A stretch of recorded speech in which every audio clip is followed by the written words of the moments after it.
WWE NXT review for the 17th. Alright, the show starts off with an elimination. And as I predicted, I actually figured that he was going to be the fourth.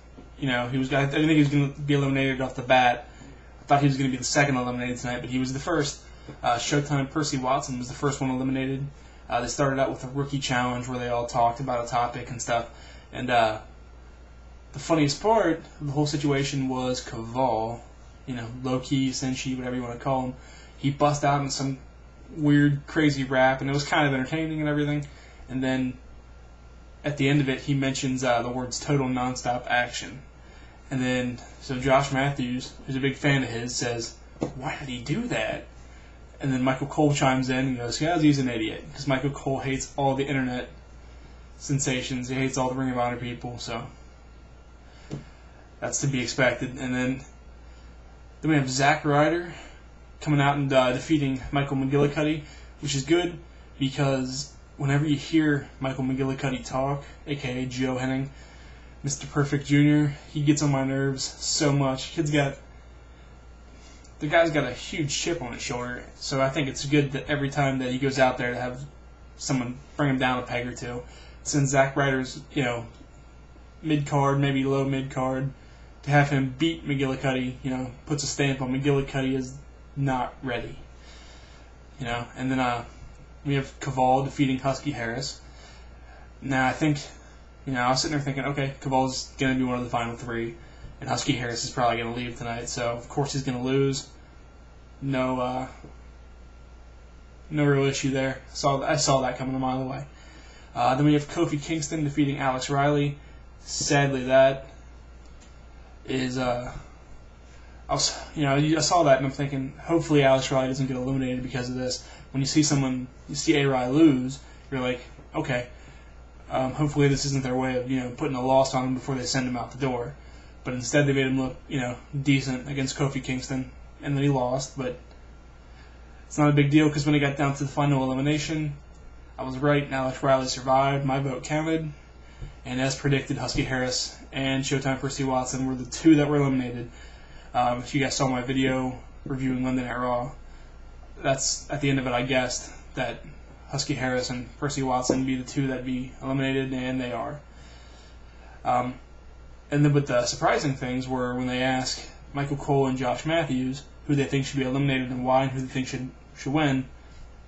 Both of them, normally they have opposing viewpoints, but Michael Cole says, "I want Alex Riley to win," and it's not a surprise because he's the Miz's rookie. And then he also says that he wants Kaval to leave, and he rips on him real hard.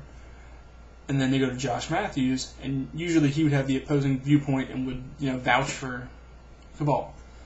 But I guess he probably didn't want to be associated at all with that comment of TNA, total nonstop action. So he actually agreed with Michael Cole, which might be smart for Josh Matthews and his career and his job safety. And then when Husky Harris is eliminated, Cody Rhodes flips out. Yeah, he does. He flips out.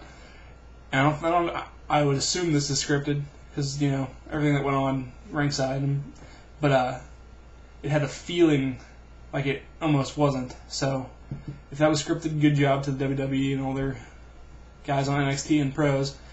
And but yeah, so Cody flips out, and I don't know how personal it got, but he goes up to Zack Ryder and says, "Oh yeah, you're a pro. You deserve to be a pro. Have fun in the best of future endeavors." So that might spark some real animosity there backstage. And then he goes down there and he rips on Alex Riley and tells him to make an impact, which isn't that big of an insult. And then, then he says, "You're pro. The Miz is awesome," which is true. I'm a Miz fan. And then he goes, "But you're awful." And then he rips on Michael McGillicuddy and says, "You want to be Mr. Perfect Jr. so bad, but we don't even let you use that name because you don't deserve it." Oh man, it was. And then Husky Harris even tries to stop Cody and goes, "No, it's my time. Let me talk. Let me say something." Cody Rhodes is like, "No, I'm going to tell him why you should still be here." So they take that moment away from Husky Harris, but my only hope is that now that Darren Young's out of the Nexus, maybe Husky Harris will show up and join the Nexus. I really don't think they're going to cut him. I doubt they're going to cut Husky Harris. He's a third-generation wrestler. So he's most likely going to get sent down to development for a couple of weeks, or maybe he'll get moved straight to Monday Night Raw. But I doubt it, judging from all the other people that have been eliminated in Season 2 of NXT. He's going to go back down to Florida Championship Wrestling for the time being.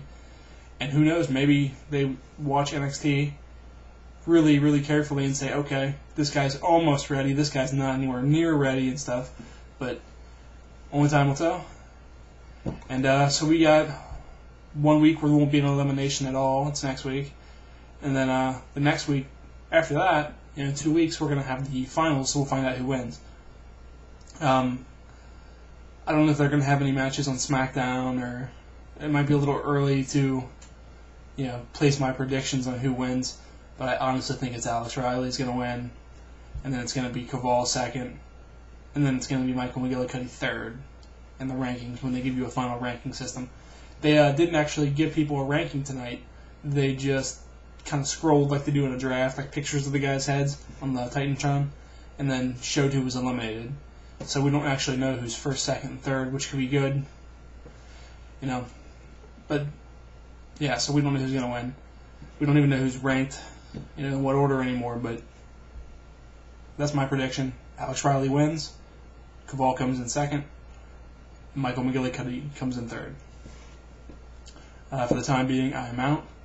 And you guys will see a review from me, most likely Monday Night Raw. If I'm feeling it, you might see an Impact, or you might see a SmackDown review, but I don't really care for those shows as much as I do Raw and NXT, so peace.